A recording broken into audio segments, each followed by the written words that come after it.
Mookie Betts cranks one left field. Diving play. A walk-off catch. Mookie Magic.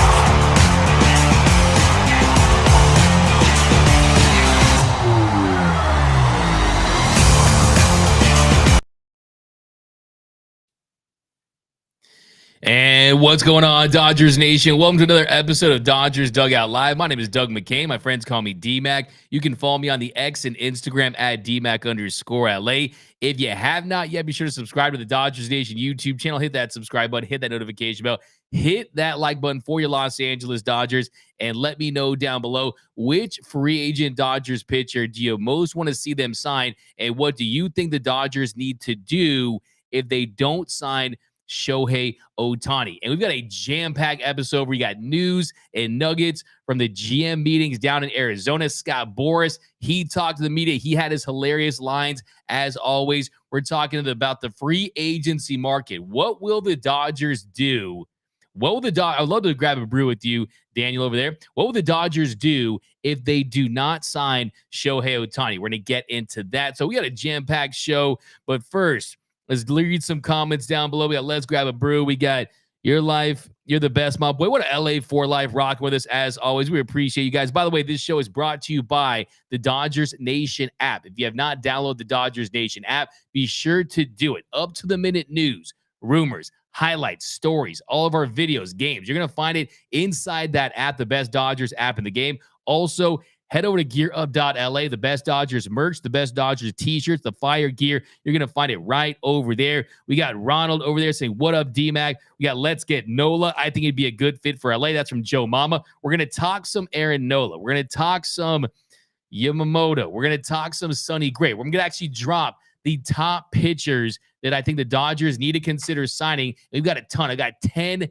names I'm going to drop, so you won't want to miss that. But, of course, as always, we got to start things off with some news and notes. Everything you need to know right now in the world of Dodger baseball. And we go right to the general managers meetings down in Arizona. Andrew Friedman, he spoke to reporters, and really the big takeaway were his comments on Clayton Kershaw. He said, "We are very respectful of Clayton Ellen's decision and giving them the time and space to make the best decision for their family. But selfishly, we hope it's to continue and finish his career in Dodger blue. I can't speak specifically about free agents, but certainly as a friend, I wish Clayton the best in his recovery." So that tells you what we already know, what we've already talked about. We got Justin Lamas. Good morning, Justin Lamas. By the way, drop those comments down below. I'm not going to be reading them the entire show during the segments, but I got my super producer right here, Jordan. He's always looking for the best comments, and he's going to pin them up there. So keep commenting away on all of these topics, and we will address them after each topic. But yeah, really the big takeaway here is that it's what we already know. If Clayton Kershaw wants to finish his career in Dodger blue, that can happen. The Dodgers will pay him what he wants. They're not going to get him some crazy Kobe Bryant work past due contract. That's not going to happen. He's someone who's made already close to $300 million throughout his career. But Kersh, if he wants to be back in LA and he wants to be under their care and treatment and their rehabbing, well, then he's going to sign with the Dodgers. And if that's a 2-year deal that allows him to come back next season, if that's something where he tries to come back this year, which is the original plan at some time during the summer, that's what he said in his Instagram post, then let that be the case. Because I see people out there saying they don't want Clayton Kershaw back. You don't not want Clayton Kershaw back. You just don't want Clayton Kershaw to be your game one starter. You don't want Clayton Kershaw to hurt you in the postseason. Well, I've got news for you that that's not going to be the case. If Clayton Kershaw returns and is the Dodgers' game 1 or 2 starter in a postseason series, that means a lot of things went really wrong. That means that Walker Buehler didn't come back and stay healthy. That means that Bobby Miller didn't continue to emerge. That means they essentially struck out in the free agent market, didn't go out there and sign an Aaron Nola, a Blake Snell, a Yamamoto, a Imanaga, guys like that. It means they did not pull off a big impact trade for someone like a Corbin Burns, a Dylan Cease, a Mitch Keller, a Tyler Glasnow, right? So just want to reiterate that it's not that you don't want Kershaw back. You just don't want him to hurt you in the postseason. I don't think that's going to be the case. I think at this point moving forward, that ship has sailed. Okay, we love Clayton Kershaw. Like I said, he's already beaten the video game on story mode. He's just exploring the map for fun. We have Project 3000, where he needs 56 punch outs to get to 3K. Have Kershaw Day, give him his flowers, and then he's a walking statue, right? He's a certified first ballot Hall of Famer. Now, the other interesting comment from Andrew Friedman was about JD Martinez. And he said, JD was great for us, obviously, an impact hitter in the batter's box, was great in our clubhouse, and from our standpoint, can definitely see real scenarios in which we're continuing that conversation.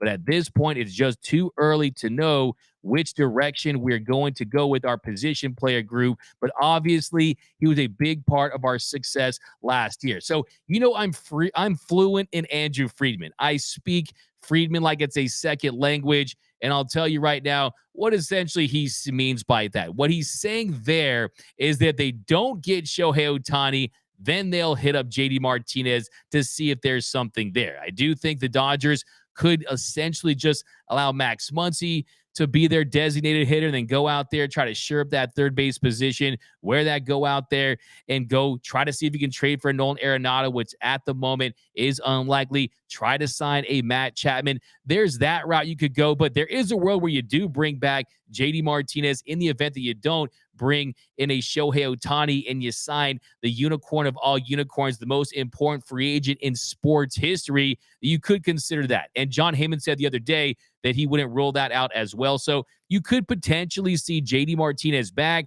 He was fantastic at the plate with the Dodgers last year, and he's someone that could still help this club. I mean, you look at this offense, it wasn't his fault last year. He was phenomenal. 33 home runs, over 100 RBI, missed a lot of action. Me personally, I think he ends up with a team, possibly the Detroit Tigers, possibly the New York Mets, a team like the Diamondbacks. So I still think that he's in line for a pretty nice 2-3 year deal. And I think teams are going to want to pay him for his impact bat. Now, another interesting news nugget to get into is that Ken Rosenthal of The Athletic, he reported Tuesday that Kiké Hernandez underwent double hernia surgery on October 24th.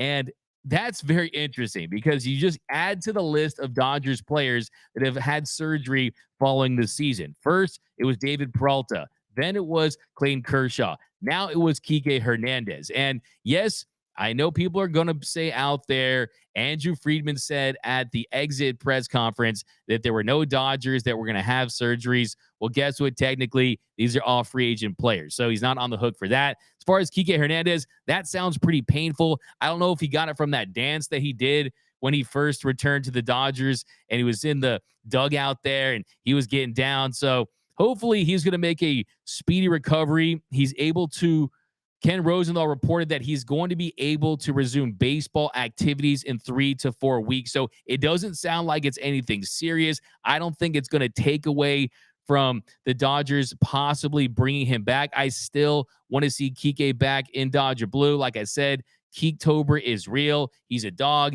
He brings that clubhouse energy, vibes all day. And look, the reality is that hurt him defensively. And one of the issues with Kiké Hernandez last year with the Boston Red Sox is he was trying to fill in that shortstop for Trevor Story, did not do a good job. His defensive metrics were in the toilet. He was awful. But with the Dodgers, he had a better role, a role that suited him. You saw his OPS plus go from 62 with the Red Sox last year to 95 with the Dodgers. So that's near league average. The batting average jumped from 222 in Boston to 262 in LA.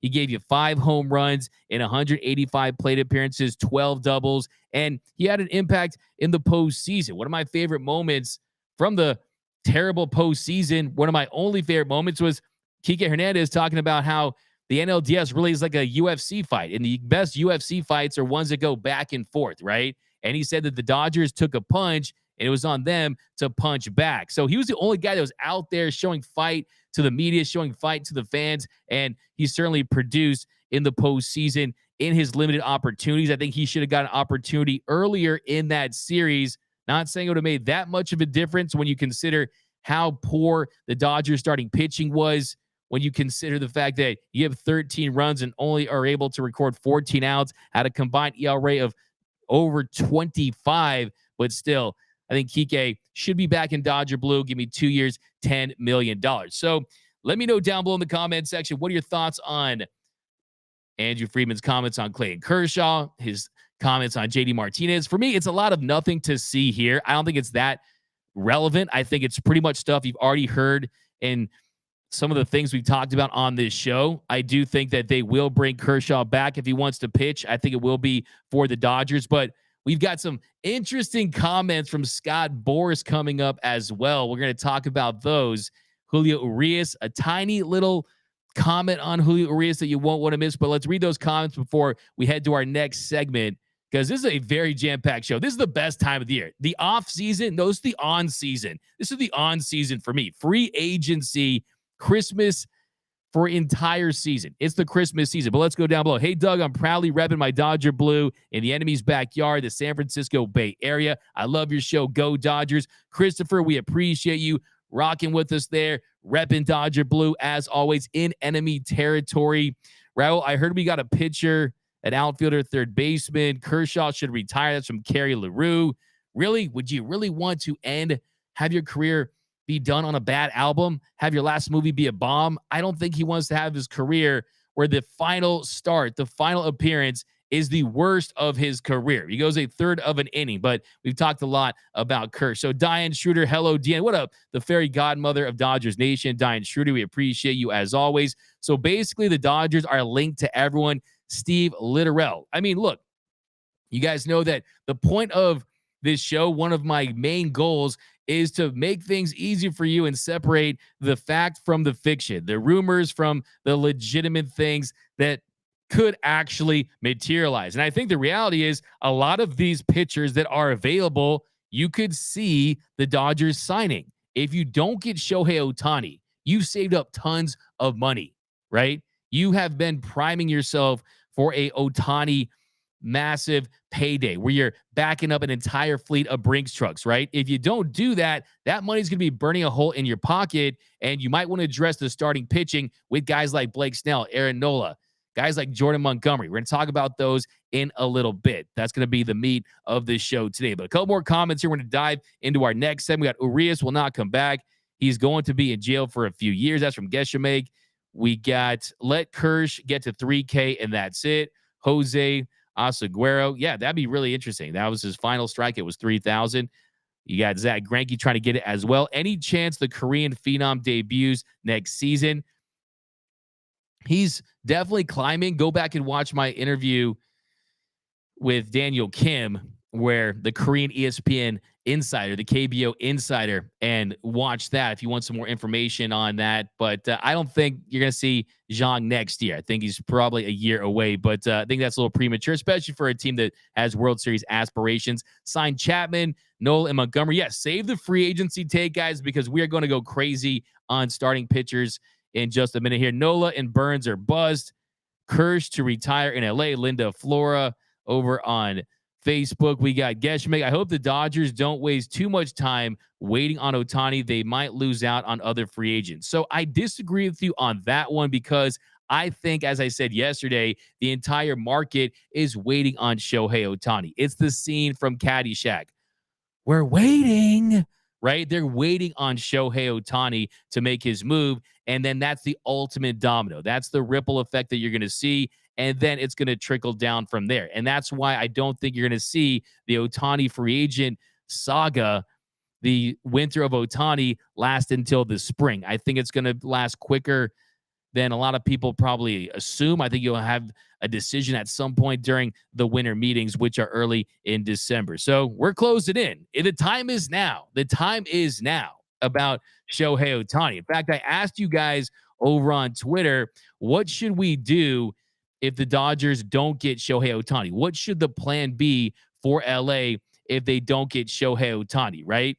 And I got some very interesting responses, a ton of responses, actually.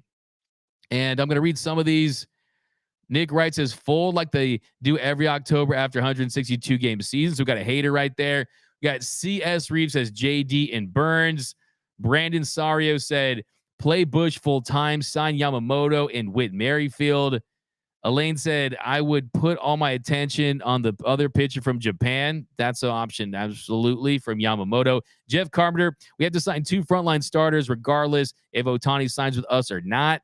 I'm not so sure about 2 frontline starters as far as signing them, but we definitely need to add 2 impact pitchers next year. There's no doubt about that. But you can also do it via the trade market and use some of this prospect capital to take advantage and execute it that way. But re-sign JD, Yamamoto, and Nola. That's from Rupert Pupkin over on Twitter. We said, need 2 quality starters from Richard.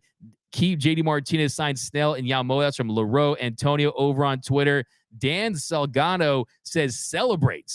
No, I'm going to be in the fetal position in the middle of my living room sobbing for days. Like I said, I'll probably take a leave of absence if I do respect my privacy that time. Even if you are not a religious person, definitely have me in your prayers if we don't sign Shohei Ohtani. But I don't think that's going to be the case. I think the Dodgers, I said it last year. I have to stick with my prediction. I'm still confident the Dodgers will ultimately sign Shohei Ohtani. We'll do a deep dive on why I think that later this week. But I think when it comes to the Shohei Ohtani thing, and I've seen you guys down below saying, oh, hey, D-Mac, what would you do if the Dodgers don't sign Shohei Ohtani? I feel like I'm going to be like Kanye West at the Grammys. I'm going to be like Alex Bregman and Corey Seager. And during that show, I'm going to say, everyone wanted to know what D-Mac would do if we didn't sign Shohei Ohtani.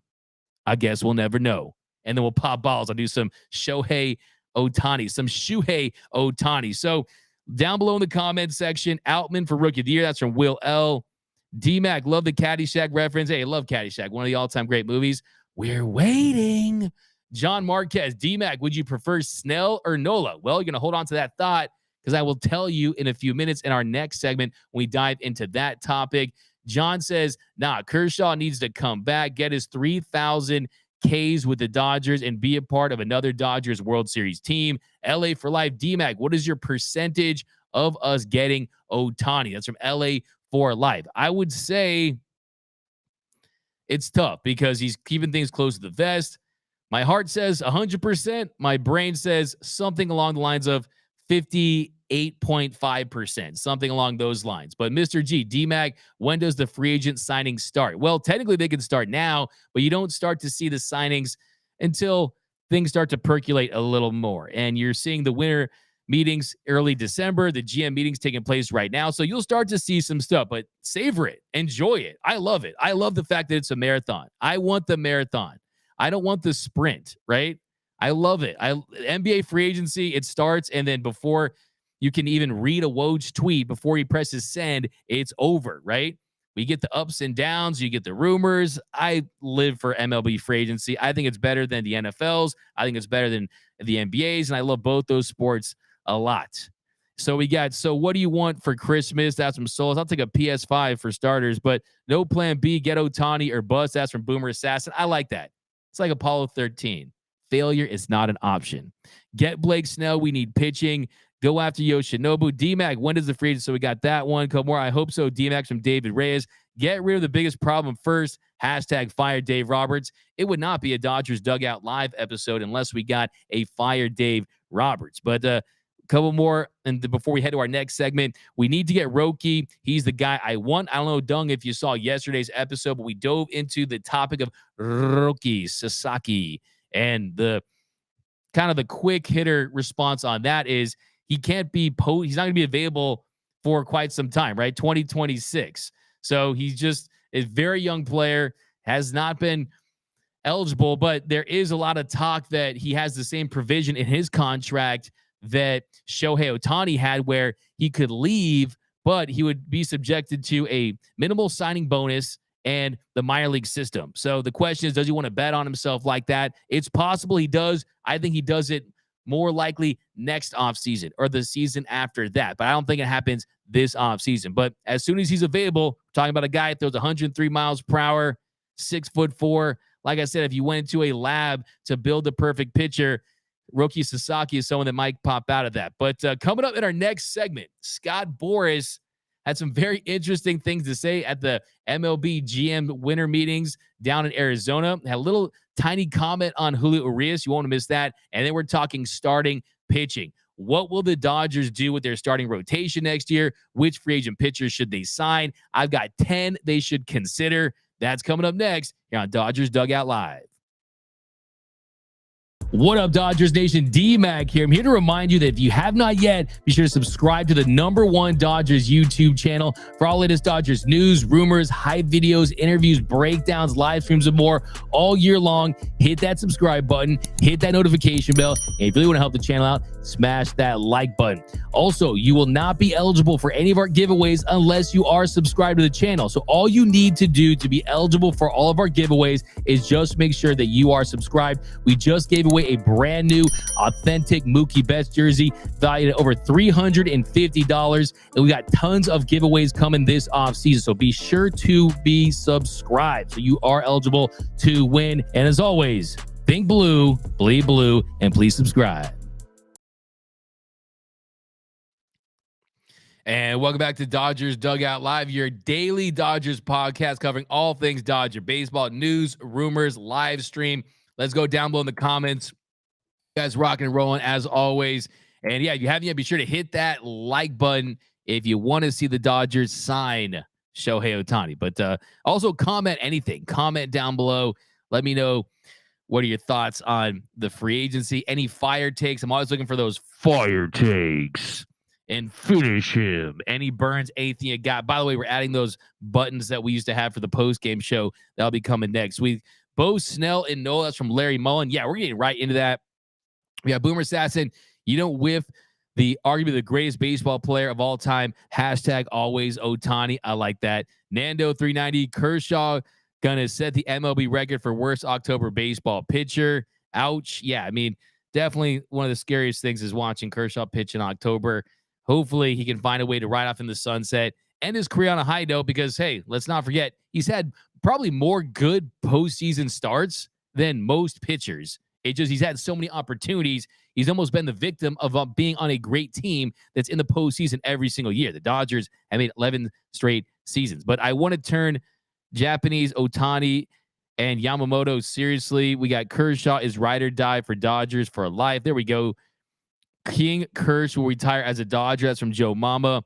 DeLuca, Vargas, and Bush need to play. That's from Freddie Freeman Burner. Yeah, I mean, at some point, you got to play them or trade them. That's really the mindset here. Ohtani for Christmas. That's from Alex. Yeah, we get Ohtani for Christmas. I'm going to be like the kid that gets that N64. Nintendo 64! But I'm going to be like a whole nother level, man. It's going to be something spectacular. I cannot wait. Just can't wait. I mean, if that is going to be the biggest meltdown in Dodgers Twitter history. Can you imagine Dodgers Twitter history if Shohei Ohtani signs somewhere else?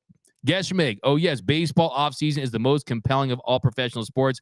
Well said, D-Mac. Yeah, absolutely. I mean, I've felt that way for years, and I'm pretty much as big of an NFL fan, NBA fan. I mean, but the baseball offseason is just, there's so many twists and turns.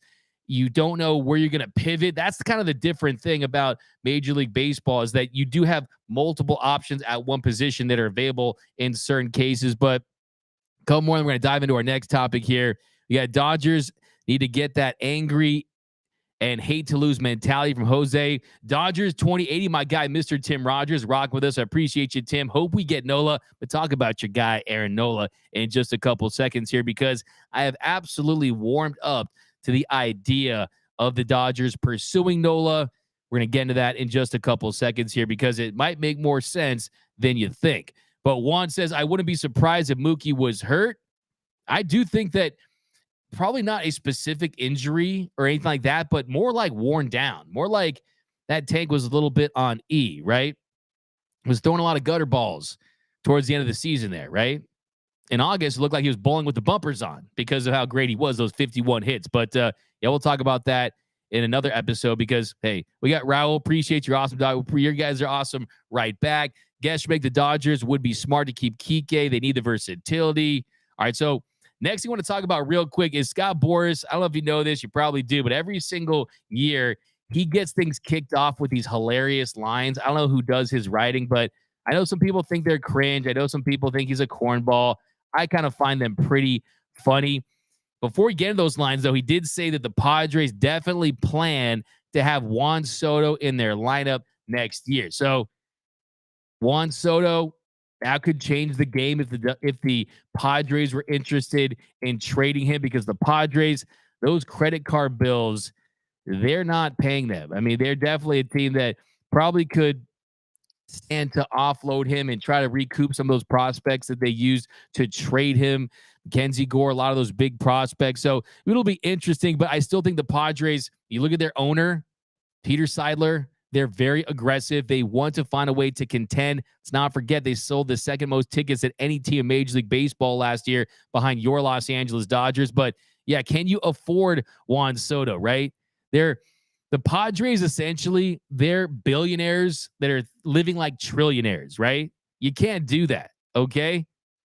Everyone thinks that these star athletes and these multi-million dollar athletes and these billionaire owners can just throw out money left and right. Yes, they absolutely can to a degree, but at some point, those credit card bills come in. You have to start making those payments, or you're going to basically hurt that credit score. And I think the Padres are a team that, yeah, you keep Juan Soto, you keep your players, you go out there and try to be aggressive and make some signings. And I think they're definitely going to do that because that's who they are. But at some point, it's going to catch up to them. But another interesting line from Scott Boras, this is probably my favorite one. Scott Boras, when talking about Dodgers legend Cody Bellinger, where my belly Evers at down below in the comments section. Scott Boras said, Chicago got the comforts of a full belly. They're going to have to loosen their belts to keep Bellinger. So I love that one. So will the Cubs go out there and spend big on Belly? Close to $200 million, something in that range. I'm not so sure they will. I think Cody Bellinger, I'm still, like I said, stay tuned for Friday's episode. I'm going to drop a video, all 50 top free agents with predictions. I think Cody Bellinger could be back with the Cubs. Don't know if I see it, though. I would say if the Dodgers get Ohtani, I could see the Giants signing either Matt Chapman reuniting with his former manager, Bob Melvin, or Cody Bellinger going to the Giants, someone that could thrive in that park with Farhan Zaidi and that organization. I wouldn't rule that out as well. We know Farhan likes him some former Dodgers. There's a 0% chance the Dodgers re-sign Cody Bellinger. So if you see those Instagram posts, like I said, don't don't believe in those points. They're fun. You get the member berries and you get the nostalgia there, but 0% chance. Like I said, you don't want to reheat those McDonald's fries, right? That's what's like to get back with your ex. You don't want to take the garbage back into the house after you take it out, right? But Bellinger has learned a lot. He's improved. Contact numbers are way up. Exit velocity isn't anywhere near how it was in 2019. The barrel rate isn't anywhere near where it was in 2019. Still a really good defender, but not going to be of any consideration for the Dodgers. But I love you, Cody Bellinger. And then he was talking about Pete Alonso, and he said, when it comes to the polar bear, we're not in contract hibernation. Do polar bears even hibernate because they're always cold? I'm not so sure. Coca-Cola invented that.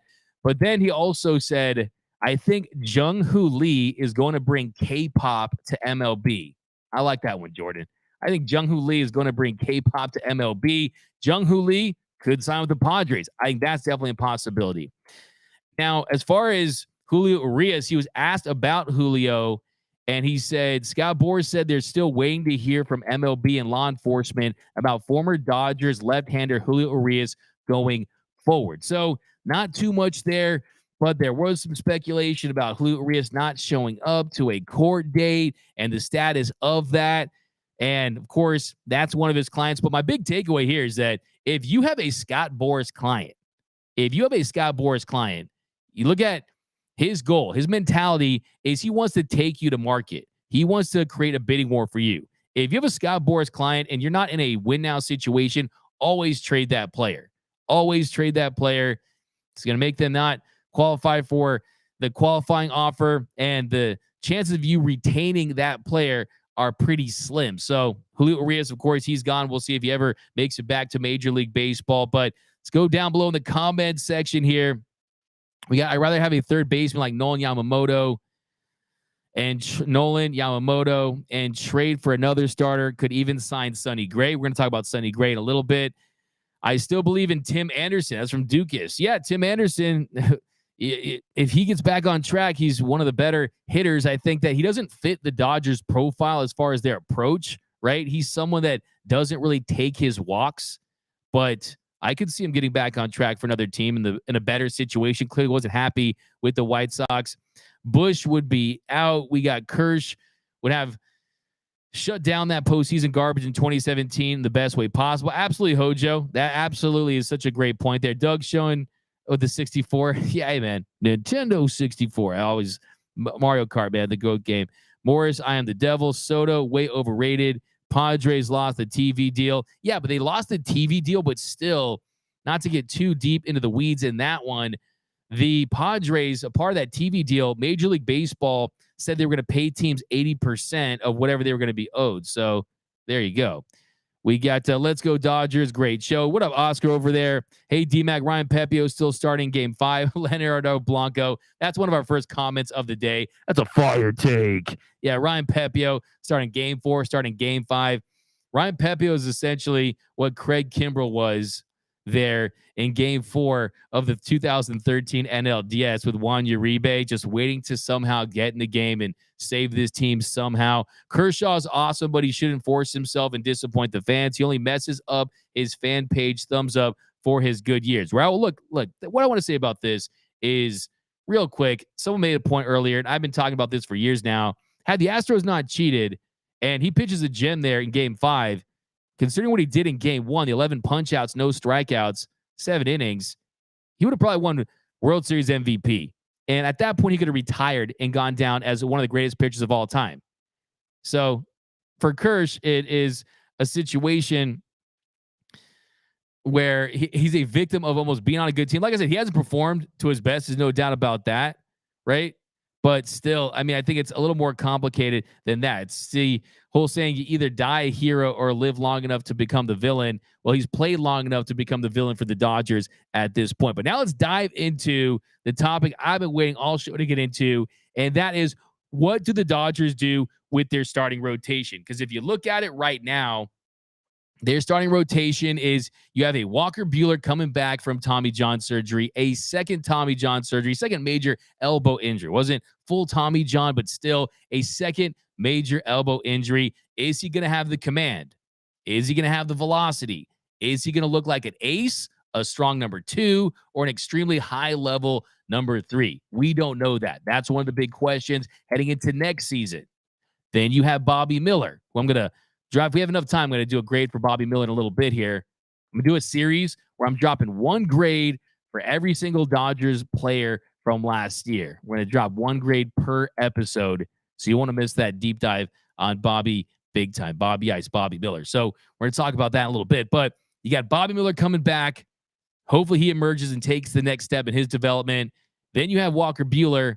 Then you have Ryan Pepio. You have Gavin Stone, Emmett Sheehan, Michael Grove, some of these other guys. But really, you don't have those frontline guys that you can guarantee are going to be your aces. Dustin May could return at some point next year, but those are all what ifs. We're not playing the what if game anymore. They're going to have to invest some serious resources, whether it be from a contractual financial standpoint or from a prospect capital standpoint. But either way, one of the big non-negotiables, making my Dodgers non-negotiables list to get back to the World Series next year, and one of those is investing in starting pitching, whether it be the trade market or the free agent market. And today we're going to focus on the free agent market. And I got 10 pitchers the Dodgers could sign this offseason. And we're not talking about just aces. We're also going to talk about ones that are of that second tier right there. So guys that are a little lower down the list, some reclamation projects. So buckle up, because we're going to go all in. And we're going to start with Jack Flaherty. Now, Jack Flaherty is someone who had a really nice peak there with the St. Louis Cardinals. How about you saw the year he had in the rookie season in 2018? He was someone who really emerged. He was drafted 34th overall by the Cardinals out of Harvard Westlake. He's a local guy, the Harvard Westlake Wolverines in 2014. Had a 3.34 ERA, a strikeout rate of almost 30% in 2018. He finished 5th in the NL Rookie of the Year voting. And Flaherty, 2019, he continued to emerge. He had a 2.75 ERA in 33 starts. He finished 4th place in the NL Cy Young Award voting. He got some MVP votes that year. That's where Flaherty was. 2019 MVP votes, top 4 in Cy Young voting. However, then the injuries started to kick in. 2021 oblique strain. Pitched just 78 1/3 innings. He went 74 days in between starts. In 2022, dealt with injuries. Also had a shoulder strain. He had a PRP injection in March that year due to shoulder inflammation that delayed his debut in 2022 to mid-June. And then you just look at the success after 2019, it's been up and down. If you look at how he's performed since 2020, from 2020 to 2022 before this season, he went 160 and 2/3 innings. And through 36 innings of minor league rehab assignments, not good. Just right middle of the pack right there. And then you look at his time in St. Louis this year, he really just had a very up and down season with very minimal ups. With St. Louis, you were hoping that maybe Jack Flaherty gets back to being that guy that looked like he was a surefire ace, someone that probably was going to sign a $200 million contract one day. But this year with the St. Louis Cardinals, in 109 and 2/3 innings, had a 4.49 ERA, a 4.20 FIP. And then with the Baltimore Orioles, he pitched himself out of the rotation in Baltimore. 34 and 2/3 innings, posed a 6.75 ERA, a 4.84 FIP. If you guys remember, during the trade deadline specials, I was not in on Jack Flaherty. I saw a lot of red flags on those expected numbers and the velocity, just where he was at as far as him being effective. And he did not look good. But here's why he could be an option for LA. He turns his 28. He's still young. He showed flashes of absolute brilliance during his career. And you could get him on maybe if he wants to sign a one-year deal. Maybe he wants to sign a short-term deal with some opt-outs. If you could get Jack Flaherty for 3 years and around $40 million with some opt-outs, and you think you could turn his career around, he's still young, he'd be happy here in LA, maybe that could be the case. But you can't just get the frontline superstar aces. I don't know if you guys know this. Our first job really in sports, I covered college recruiting for 24/7 Sports, and they ranked the prospects, right? 5 stars, 4 stars, 3 stars, 2 stars, 1 stars. You can't have all 5-star recruits, right? You can't have just Caleb Williams, right? You can't have Travis Hunter. Your team's not going to be all 5-star recruits. You need some solid 3 stars. And Jack Flaherty could be a solid 3-star with some upside. Give him 3 years, give him on a 1-year deal. I'm not saying I'm in love with it. I'm just throwing out some options out there for you guys to consider. Then next, Marcus Stroman. Marcus Stroman, a very polarizing player, a very interesting season in 2023. He ended up signing that 3-year, $71 million deal with the Cubs, had the first 2 with the guaranteed, and then he had the opt-out after this season. And yeah, that deal allowed him to opt out after those first 2 seasons. Of course, his sinker baller, had a really nice first year in Chicago, had a 3.50 ERA, 51.7% ground ball rate, and 25 starts. And then this year, it looked like he was going to finish top 3 in the Cy Young voting. He got off to a great start first couple months in the season. First 102 innings pitched for Stroman this year, a 2.47 ERA. And then after that, he really struggled. He really struggled in the month of July. And you saw at the end of June, started to see some warning signs. He had 28 runs in 26 and 2/3 innings. That took his ERA just a full run up there. And then in July, started to just really, really fall off. And on August 1st, the Cubs, they placed him on the IL. He had inflammation in his right hip. And that was supposed to be minimal, supposed to be something that wasn't going to hurt him and affect his season that much. But he revealed midway through that IL stint, they also had a rib cartilage fracture. So he had injuries piling up for Stroman. And then he comes back without even having a rehab start. He tossed 8 innings, allowed 8 runs, 5 earned, had 8 punch outs, 2 walks in 4 games. So you saw the velocity goes down. The sinker wasn't as effective. The ground ball rate started to go down. The velo was down 1 to 2 miles per hour compared to his early season numbers. And a lot of that probably was because of the rehab was so rushed. And had you had ramped up a little more, if you're Marcus Stroman, probably would have been a little more effective and in a better position to go out there and put up some better numbers. But when you look at Nathan Eovaldi's 2-year, $34 million deal that he signed with the Rangers last year, that could be something where that's where Marcus Stroman's at. 34, 40, 45, something in that range. He turns 33. He turned 33 in May. And Maybe teams offer him 2 years. Maybe you see a third year. I think there's a chance. I mean, look at Dallas Keuchel. You got a 3-year, $55.5 million deal. Maybe he goes that route, or maybe he explores the opt-outs as well. So Marcus Stroman, if you're asking me to rank this as far as a scale of 1 to 10 Dodgers hats for my free agent meter there, I'd probably put Stroman at a 5.5 Dodgers hats. 5.5 Dodgers hats. The upside's there. Doesn't have that stuff that really plays up in the postseason as far as missing bats. But when he's on, he's definitely effective with that sinker, has the higher ground ball rate, definitely undersized, is definitely a polarizing player, brings a personality type that might seem interesting to some, but he's someone that's a little lower on my list as far as that second tier player, that second tier pitcher that they could consider bringing in. The next guy on my list coming in at number 8, Lucas Giolito. Lucas Giolito is someone that I've definitely have been warming up to the possibility depending on the potential contract. Of course, you guys know he was one of the more highly touted pitchers of his generation, former first-round pick, also went to Harvard Westlake. He's from Los Angeles. Now, the biggest issue for him has been the home run ball, and we lived through that with Lance Lynn. And if you look at Lucas Giolito, he gave up 41 home runs in 184 1/3 innings last year. By the way, Lance Lynn just gave up another home run. So it's up to 59 now. But Lucas Giolito, if he kept the ball in the yard and you found a way to correct that, and he definitely was a disaster in Anaheim. He wasn't good for Cleveland.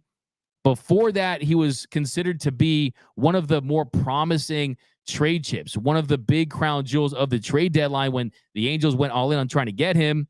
If you look at his expected numbers, had a 4.61 expected ERA, a 4.45 FIP, so a 4.45 expected FIP. So those expected numbers are better than the ones that he ultimately put up, and he did finish with a 4.88 ERA with those 3 teams last year.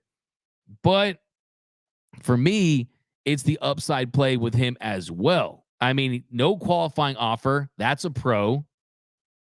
The strikeout rate, the walk rate, very solid, mostly above league average, and he's very durable. That's what I like about Lucas Giolito. His only injured list stints since the 2020 season, hamstring strain, abdominal soreness, so he hasn't dealt injuries. We know the Dodgers have suffered from catastrophic injuries, knick-knack injuries, so many guys on the IL. They lead Major League Baseball in that category from a pitching standpoint, and he's someone that you could get value out of, because if Lucas Giolito had performed well for the Angels, he's someone that could have signed easily a contract north of $100 million.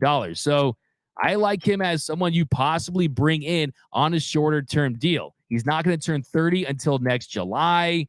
I think there's definitely a case to be made that the Dodgers zero in on Lucas Giolito and they prioritize him as their second-tier guy, not the ace-tier guy. We're going to the top shelf pretty soon. We're going to look at those 5-star recruits in a second here, but I would say that Giolito, he's more of a 3.5-star that has 4.5-star days. He has appearances where he's filthy, pitched a no-hitter. If things are going right, his ceiling is very high.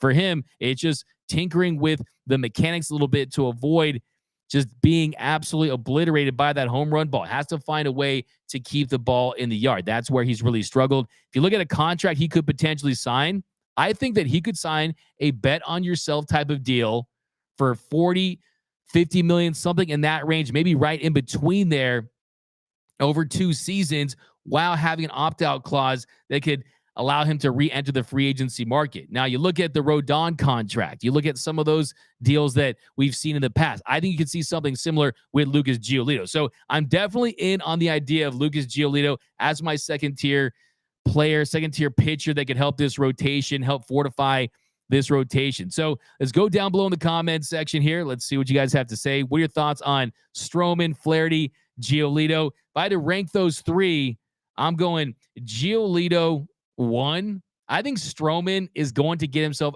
probably a solid deal. I think for Stroman, look at Jameson Taillon. You look at some of these guys like T1 Walker signing deals 4 years, $70 million range. Stroman is someone who could find a way to get himself a good deal if you just have a couple teams out there that think he's more like the guy he was before the injuries last season, where he was pitching at a Cy Young winning level. But let's dive into the comment section here, and then we'll continue our list of starting pitchers the Dodgers could sign this offseason. Diane Schroeder says, pass on Giolito. Boomer Assassin says, pass on Dinger. Giolito. 275 vet, Giolito or Flaherty would make a good innings eaters, possibly not huge innings eater, not huge price tags with good upsides. Yeah, absolutely. That's the biggest thing, is you're looking at value here, right? You are getting a discount.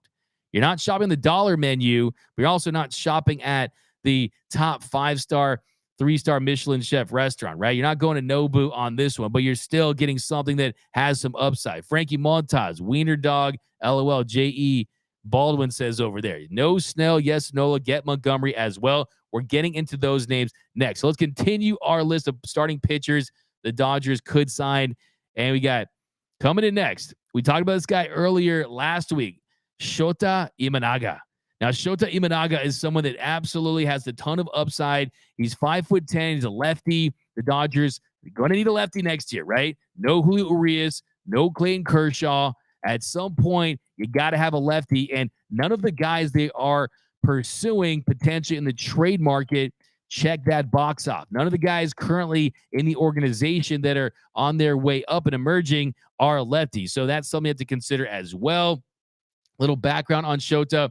8 seasons for the Yokohama Bay Stars, posted 3.18 ERA in just over 1,000 innings of work. He had back-to-back sub-3 ERA seasons over the last 2 years. He followed that up with a 2.26 ERA in 2022, a 2.80 ERA across 148 innings this past season. So you probably remember him if you watch the WBC final. The WBC final where the Japanese team beat the United States team. He started that game, and really the big plus, the ultimate pro on him is, one, the strikeout rate.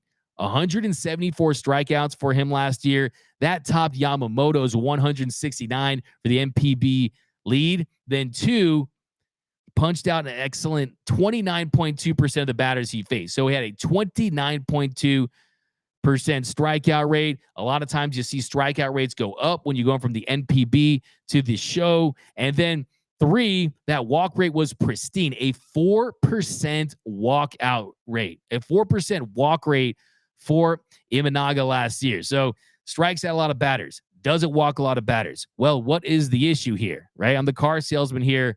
I'm trying to give you all the pros. Nice sunroof, blows cold air, right? Got the aux cord, got the Bluetooth, but what's the issue? Well, the issue is the bumper a little weak. The bumper about to fall off because the home run ball has been really his Achilles heel. Too many home runs is the issue for Imanaga. He's allowed 17 long balls more than Yamamoto last year. So too many home runs, right? 19-2. So you don't want a Lance Lynn version, right? You don't want the Lance Lynn of the NPB. But I do think when we look at the price for him from a contract standpoint, he's someone that can sign for $80-90 million, under $100 million. That's something that could really help your team. He really profiles as a number 3 or number 4 starter. The fastball is in the low 90s. He was hitting 94 to 96 when he pitched in shorter stints in the WBC. And scouts will tell you that he's not at Senga's level, but he's still really good. I think Imanaga is someone that could be an option. I like the idea of Imanaga. He's also someone that's been durable, hasn't dealt with too many injuries. He underwent season-ending shoulder surgery back in 2020, but he's bounced back nicely, 150 innings in each of the past 3 seasons. He just turned 30 in September. So he could get himself a 4-year deal, could get himself a 5-year deal because of the premium on starting pitchers. He's going to have 45 days to sign from the official posting date. In the end, of course, an MLB team is going to have to pay the Bay Stars release fee. So the big pros is solid 3, strikes out a lot of batters, doesn't walk a ton, but he gives up a lot of home runs. I like the idea of Imanaga. I would give him on the Dodgers free agency scale. I would give him about a 6 on the Dodgers free agency scale with the hats. So give me Shota Imanaga. Now, next, we're talking Sonny Gray. Now, Sonny Gray is someone I've wanted to see in Dodger blue for quite some time. just turned 34. It's his first time entering free agency this year. He is going to get Cy Young votes. He posted the second best ERA in the American League at 2.79. And he's someone who we've seen some of these shorter pitches, right? Imanaga and Yamamoto, Sonny Gray, 5'10", and he's been one of the best shorter pitchers in baseball history. You know, read my facts of the fight. Here's one of the facts of the day. Gray leads all pitchers in B-WAR in the wild card era for pitchers that are 5'10" or shorter. So that has been an issue for him. And also, I love the fact that he continues to evolve. You see him continue to adjust that pitch mix. He's throwing less fastballs, less curveballs. He's throwing more sliders, cutters, and changeups. And he's someone that typically you're probably not going to be on the hook for too many years. So one of the biggest pros for Sonny Gray, one, he's a veteran. Two, he's had a great spot in his career as far as where his pitch mix is, how effective he's been of late. And you look at the deal he could potentially sign, I do think that he will surpass Chris Bassett's 3-year, $63 million deal. I think there's a really decent shot he gets a 4th year, but he's not getting 5. So probably a 4-year deal, possibly a 3-year deal. Bassett got 3 years, $63 million. You could see Sonny Gray get 4 years, $90 million, something in that range. And the only issue with Sonny Gray is at that price point, there's going to be a lot of competition for him. A lot of teams are going to be interested in signing him.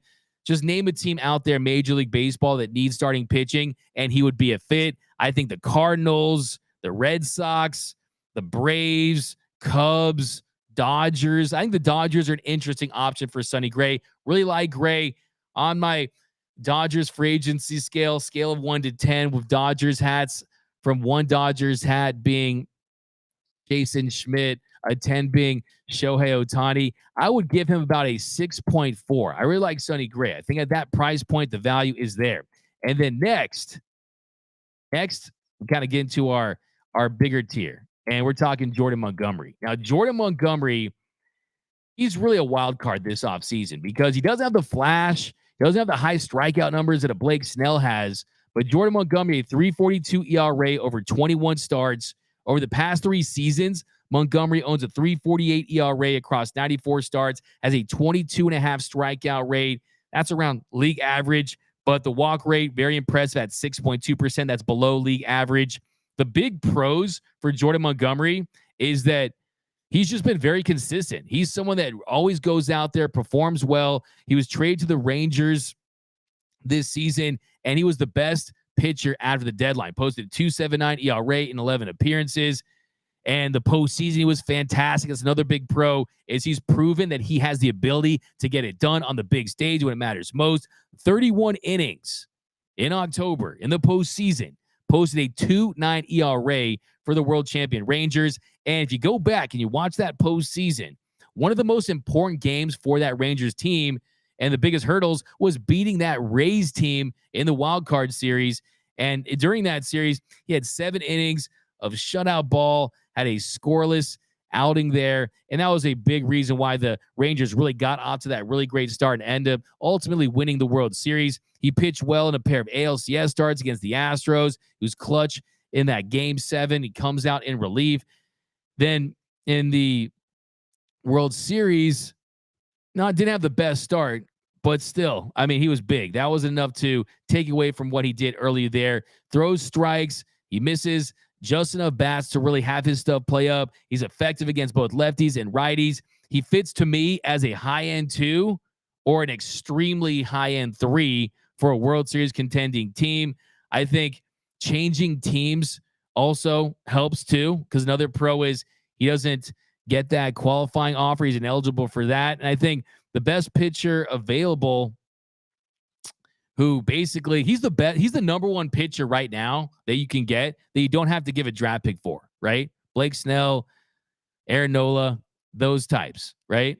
Jordan Montgomery, you do not have to because of that in-season trade. Now, the only cons for Jordan Montgomery really are, he just does everything really good, really well, but doesn't do one thing particularly great, right? He doesn't do one thing at a truly elite level, but he does everything right around good. But hey, good, give me a lot of good versus only a couple of great. And I think you got yourself a really solid number 2 or number 3. And that's what a lot of teams like the Dodgers really need. And he's someone who, if we're looking at school, he makes the honor roll, right? He gets B pluses, but doesn't make the dean's list. But he definitely makes that honor roll. And then his sinker, his four seam, if you look at the fastball velocity, around 93 miles per hour, he's not a big gasser. He's had Tommy John surgery, but since then he's been very durable. Got a nice changeup, got the curveball, quality pitches, and then a contract. What's the contract going to look like for Jordan Montgomery? The big question for me is, are there teams out there willing to give him a 6th year? Because I could see him getting a 6-year deal worth north of $150 million. If that's the case, I think the big threat there is the Cardinals. The Cardinals are a team that really wants pitching. The Phillies could lose Aaron Nola and pivot to him. The Cubs, the Orioles, the Mets, the Red Sox, the Tigers, losing Rodriguez. So Jordan Montgomery is in a really great position when you look at the current market to sign a deal worth $150 million. I think it's going to be in that range. I don't anticipate him going to the Dodgers, but I give him a solid 7, a solid 7.5. Let's go to 7.5. 7.5, 10 bing right at the top. Then next, we're going up the next tier. The next tier here, we got Blake Snell. Blake Snell, I think he's in that tier. He's in that Blake Snell tier, but maybe his upside is not as high. So Blake Snell is someone who I know a lot of Dodgers fans would like to see. I know a lot of Dodgers fans have been interested in because of the year he's having. And Blake Snell, don't kid yourself, he's been phenomenal this season. He's been great. And Blake Snell, his ceiling is just about as high as anyone on this list. When Blake Snell is on, forget about it. Game over, lights out. If he's on, he's going to win that game. The big pros for Blake Snell, a 1.23 ERA while striking out 35% of the batters he faced through his final 23 starts. So he did not get off to a great start this year. First couple months of the season, he was not great. And then he turned it on and he was lights out and he turned it into a Cy Young Award winning season. And he's someone that 3 years since being traded from the Tampa Bay Rays to the Padres, he's had a 3.15 ERA with a 31.5 strikeout rate, 83 starts. So big pro is 1, had a really good start to the finish of the season. 2, was great with the Padres, a 3.15 ERA, above average strikeout rate, 83 starts. He's expected to win the Cy Young Award this year on November 15th. So on November 15th, expect Blake Snell to win that Cy Young Award. And injury-wise, he's also been very durable. So that's another pro there. He underwent arthroscopic elbow surgery to remove some loose bodies in 2019. He battled an abductor groin injury in 2021 and 2022. But other than that, he hasn't been on the injured list since May of 2022. So he's been very, very durable. So the pros for Blake Snell, high upside, high strikeout rate, durable, coming off a great year, going to be a multi-time Cy Young Award winner. Now, what are the cons? How about this? He's never received a single Cy Young vote outside of the seasons in which he has won that Cy Young Award. So when he's winning the Cy Young, he's really good. When he's not, he's just pretty good, but not at an ultra elite level. Also, the biggest con for him, he walks a ton of batters. He led all of Major League Baseball with 99 walks this past season. His 13.2% walk rate, extremely high, well above league average. And the good thing about that, though, the way to justify that is hitters, as long as he's just around the strike zone with that slider, they can't touch him. So it almost works in his favor. It's sort of his strategy, but it's also a reason why he hasn't been able to go deep into games consistently. That's kind of the knock on him as well. For his career, he's averaged 5.19 innings per start. And I think a lot of that has to do with the Rays bullpen management, how they're so quick to pull their starters. So that's a factor there. But even with the Padres averaging 5.2 innings per start. So he's gotten better in that respect with the Padres. And in his 2 Cy Young seasons, he's reached that 180 inning plateau. But outside of that, he's never thrown more than 130 innings in a season. So, like I said, when he wins a Cy Young, you're seeing the innings north of 180. When he doesn't, he hasn't posted a season where he's pitched more than 130 innings. So that's definitely a concern.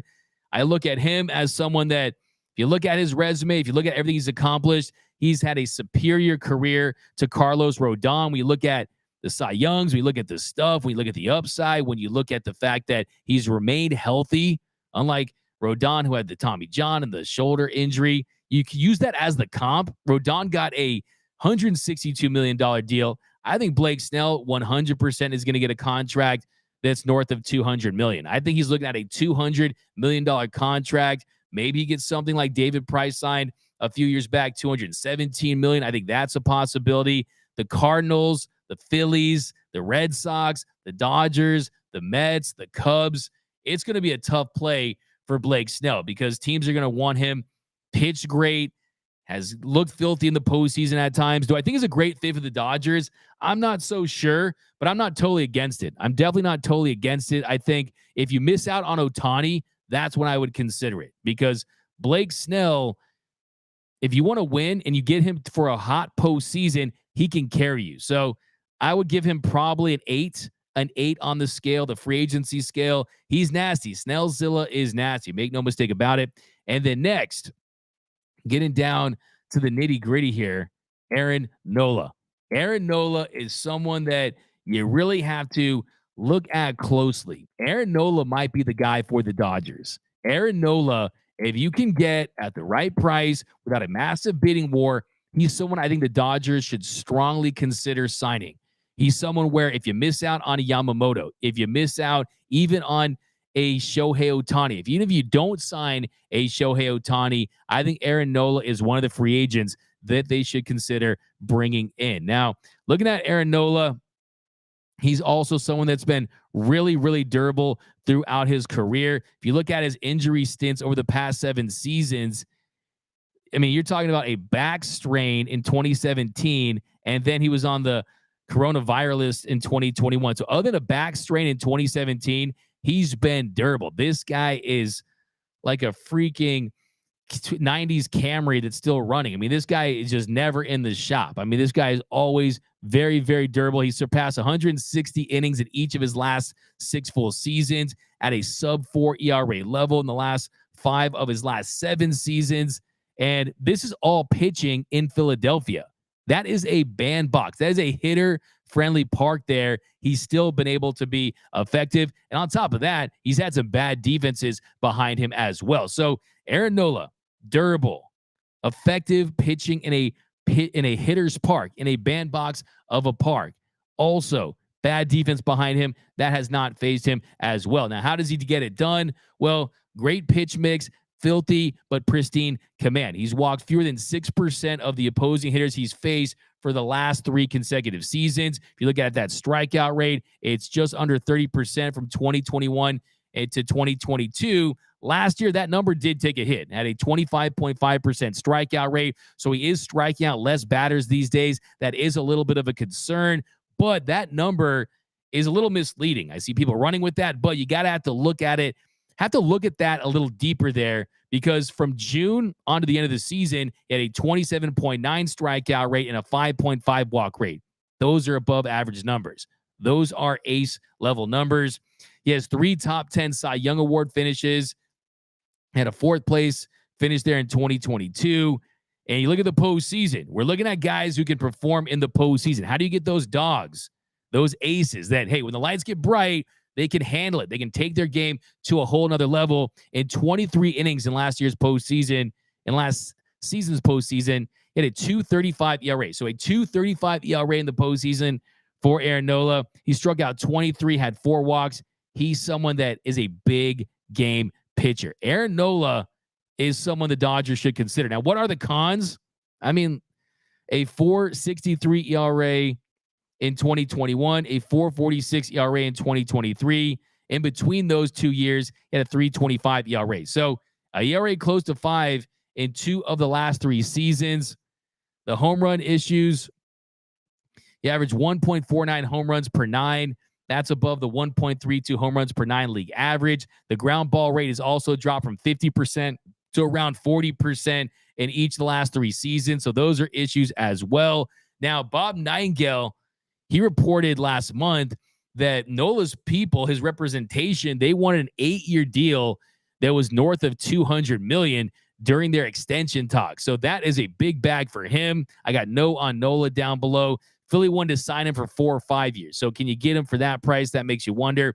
Entering the age 31 season, he probably could get something closer to $150 million, $160 million. I think the Phillies, the Cardinals, the Cubs, those are the three teams that I look at for him. The Dodgers, I think, should absolutely enter that mix. You look at Kevin Gausman, he got 5 years, 110. John Lester, 6 years, 155.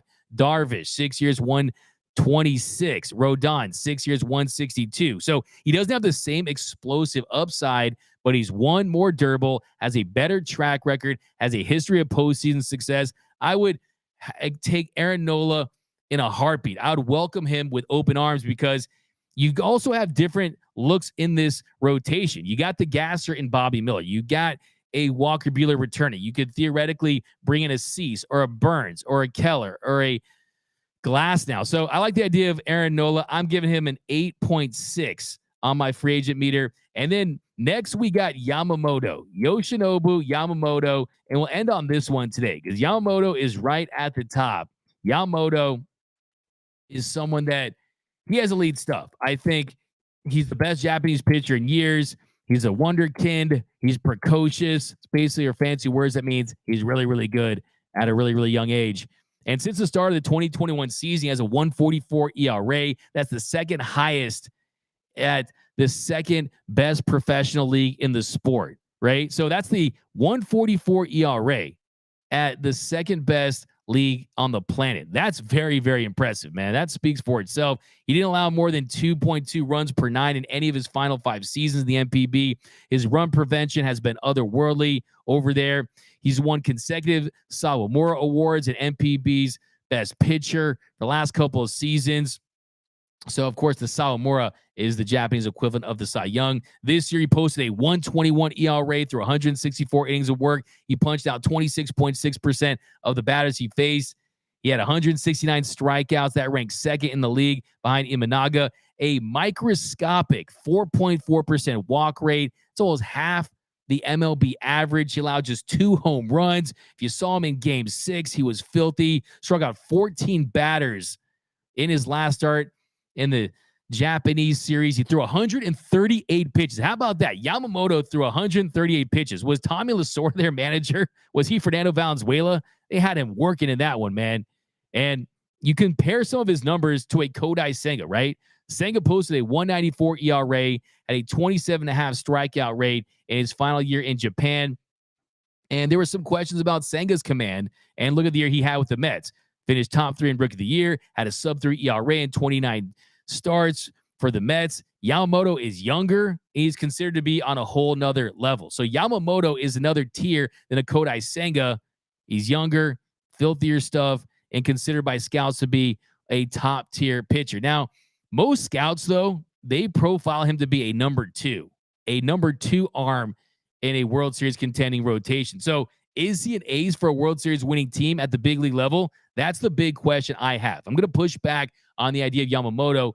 That's really my question because really, I think he's someone that's phenomenal, fantastic, potentially. I think he's someone who could shove at the big league level, but still he's an unknown. He still is an unknown until he proved it. That's where I have my doubts because this Dodgers team, you need to win next year.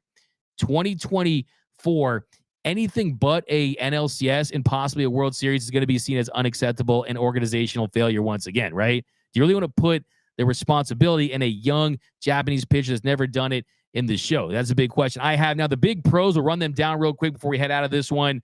We got one, elite Japanese pitchers aren't typically available at this age. Typically, Japanese pitchers, you're not going to have them until they're closer to 30. He's someone who's just entering his age 25 season. He was born in August of 1998. August of 1998. That's how young this guy is. The Boy Is Mine was number 1 song on the planet, right? Gas was $1.25, right? I mean, he's someone who's extremely young, and you don't see that very often from Japanese elite pitchers. You compare that to Masahiro Tanaka. He joined the Yankees on a 7-year, $155 million deal, and that was before his age 25 season in 2014. So $155 million, but we're almost a decade since that deal was signed. You got bigger contracts, you got inflation, so he's going to get much more than that. Now, what are the cons of Yamamoto? One, he's 5'10", 176 pounds. Size matters, like we talked about. Forkball as well. the forkball takes its toll on your arm. We had JP Morosi, we had JP Hornstra on this show, and he talked about that as a possibility as far as you want to see the medicals. Do you trust the medicals are going to check out? 3, he's never faced big league hitters.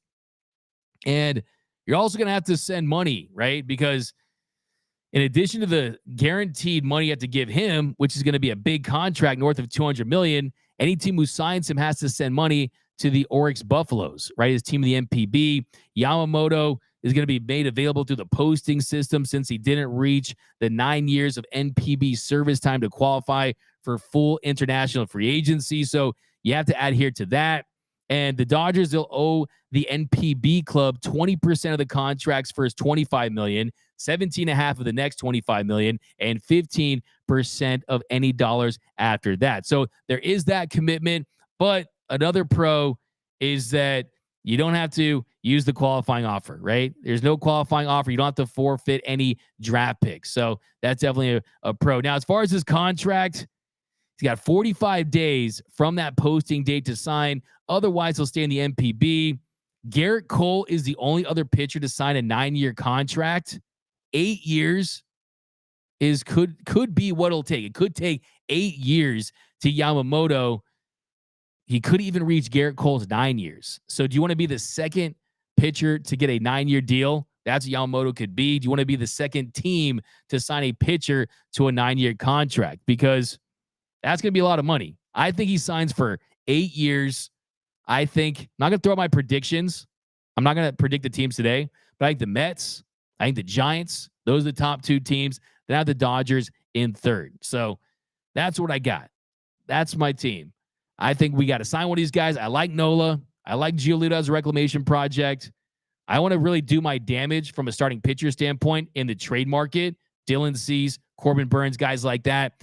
But yeah, I'll dive in the comments here, guys. I know that was definitely a loaded show. We just ran down a ton of pitches. We're going to keep doing this throughout the entire offseason. But we got some comments up here. I like Montgomery as a second-tier pitcher. That's from Boomer Assassin. Montgomery is a dog from Joe Mama. Monty is a playoff-proven pitcher. That's all that matters. I don't care about regular season anymore. None of us do. We want our team to win it all. That's from Francisco. Yeah, exactly. We want to beat the last level, right? We want to win the last game of the season, right? We want to win it all. And I do think emphasizing pitchers that have had a track record of success and having guys that you can count on in October. Yeah, Aaron Nola, he has the track record. Jordan Montgomery, he has the track record. It would feel like the most Dodgers thing if you sign one of those guys and they don't perform well, but still, I agree. It's something they should strongly consider. We got all of our exes live in Texas from Boomer Assassin. D-Mac convinced me on Nola. That's from Alex. I'm telling you, Nola, what's something we've dealt with aside from postseason issues? It's pitchers that have gotten injured. Nola, he has been steady. This guy posts. He stays on the road, man. I'm telling you, he's got the Toyota Camry, that early 90s Civic. I mean, he's on the road. Hey, D-Mac, if you don't get Ohtani, let's go after Murakami and Sasaki. No tampering, wink, wink. You can pay them now. You can pay them later. Now they're 22 years old. Joe Madden, Dusty, Benedict Baker. Couple more here. Bochy proved manager is essential. Absolutely. We know that. Rod Wilson, D-Mac. Why bring Kelly back with a freaking mural and not re-sign him? Rod Wilson. Look, I think we talked about this a few episodes ago. There's still a decent chance they bring him back, but there's also the money. And $9.5 million for a pitcher that's dealt with injuries, that had injuries last year that could be harbingers for serious injuries to come. It makes sense to decline that and then possibly negotiate something cheaper. Bring it back on a $5 to $7 million deal, 2 years, $12 million, something in that range. I still think Miller, Snell, Bueller. We got Champ, D-Mac. No more blue balls. We won it all. Yeah, no more blue balls for Dodger Blue next year. We got to win a full season World Series. That is the goal. But come more here. Roy Estrada, thanks, D-Mac. Love the information and therapy. D-Mac, what up? What up, my man? Down below. Yeah, good job, guys. Smash that like button. But yeah, guys, that's going to do it for this episode of Dodgers Dugout Live. Got a big announcement on a guest for next week. So I want to hold that for tomorrow. Appreciate you, Rod Wilson, Justin Lambus. Doug, talk about Morosi's tweet regarding the trade market for position players. Yeah, we're probably going to see a more active trade market earlier. Last year, you get Sean Murphy. I mean, not very many trades early on. not many impact trades really for the most part. The trade market is going to be fast and furious. We'll dive into that tomorrow, but see you guys tomorrow. Thanks, as always, for rocking with us. If you haven't yet, smash that like button, leave a comment, subscribe to the channel. Remember, nothing brings together quite like Dodger baseball. My name is Doug McCain. You can follow me on X and Instagram at DMAC_LA. And until next time, think blue, bleed blue,